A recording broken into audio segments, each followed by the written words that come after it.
नमस्कार, आप देख रहे हैं न्यूज 9 नेटवर्क और इस वक्त मैं आपके साथ हूं अरविंद कुमार सिंह। सुपौल जिला के त्रिवेणीगंज अनुमंडलीय मुख्यालय अंतर्गत हरिहरपट्टी पंचायत में जीविका के कार्यकर्ता रेखा देवी एवं संजय कुमार ने पंचायत के गरीब एवं असहाय लोगों के बीच मास्क बांटे हैं, साबुन बांटे हैं। जीविका दीदी रेखा देवी ने बताया कि चल रहे कोरोना वायरस की महामारी को लेकर भारत बंदी में पंचायत के गरीब एवं निसहायों के बीच ये काम किया जा रहा है। वही जीविका के कार्यकर्ता संजय कुमार ने बताया कि चल रहे भारत बंदी में दूरी का ख्याल रखते हुए गरीब निसहाय लोगों के बीच मास्क साबुन बांटा जा रहा है। साथ ही पंचायत में सभी लोगों को चल रहे भारत बंदी को लेकर बताया जा रहा है कि घर से बाहर ना निकलें, घर में ही रहें, साबुन से बार बार हाथ धोएं, साफ सफाई का ख्याल रखें, दूरी बनाकर जरूर रहें।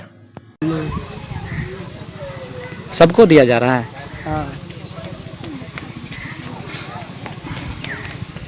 सर जी, तुम्हारा आदमी कितना हुआ?